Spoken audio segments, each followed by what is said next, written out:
Tiếp xúc của mọi người kia nè chính chấm món á lời anh ấy chia bật bị sạt bọc nhóm á sำหรับบองប្អូនយ៉ាងមិនដឹងទេប៉ុន្តែឥឡូវនេះ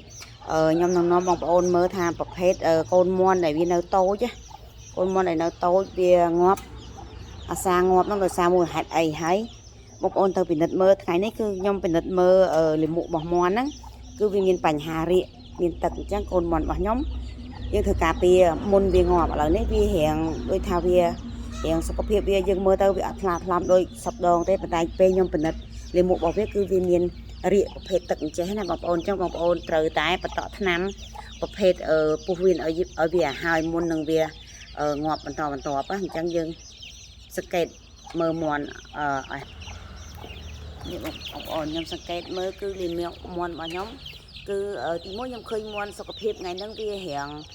គេហៅថាវាទម្លាក់ស្លាប់បងប្អូនពេលដែលមាន់វាទម្លាក់ស្លាប់គឺបងប្អូនត្រូវពិនិត្យមើលទីមួយលាមករបស់វាទីពីរបើលាមកវាធម្មតាបានន័យថាមាន់យើងវាគ្រុនប្រសាយក្តៅខ្លួនអញ្ចឹងណាវាមានពីរហ្នឹងអញ្ចឹងអានេះវាពាក់ព័ន្ធនឹងវារាកបងប្អូនណាអញ្ចឹងពាក់ទៅនឹងកាពះនិងពោះវៀនរបស់វាហ្នឹងអញ្ចឹងបងប្អូនមើលនេះគឺលាមករបស់វាមានរាកអញ្ចឹងរាកវាមានរាកទឹកហើយនឹងរាកខ្មៅរាកក្រហមអីចឹងទៅអ្នកមាន់ខ្លះរាកសអីចឹងទៅអញ្ចឹងពេលដែលមានបញ្ហាអញ្ចឹងគឺយើងត្រូវតែបន្តថ្នាំទាក់ទងនឹងពោះវៀនហ្នឹងអញ្ចឹងឥឡូវនេះខ្ញុំចាប់ផ្ដើមបន្តថ្នាំវាឲ្យហើយកុំឲ្យវាងាប់តាន់ដោយសារតែវានៅនេះឲ្យប្រភេទថ្នាំបន្តគឺខ្ញុំប្រើប្រភេទនេះបងប្អូនណាគឺកូនមាន់នៅតូចគឺយើងប្រើប្រភេទនេះឯងបន្តតាក់ទងនឹងកាពះពោះវៀនរាកសរាកខៀវរាកទឹកអីហ្នឹងគឺត្រូវនេះបងប្អូនអរគ្នាណា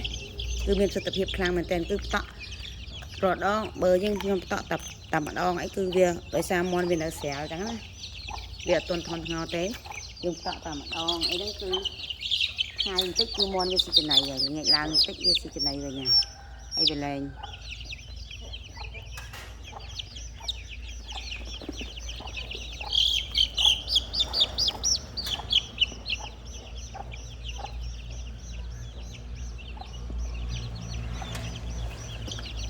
យើងចាំមាន់គឺយើង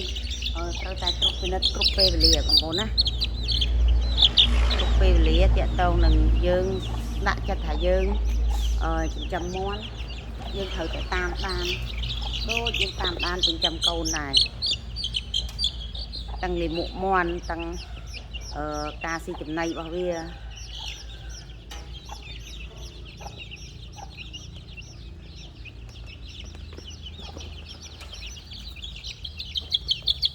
កូនមាន់តែពេលវារាកគឺងាប់លឿនតែម្ដង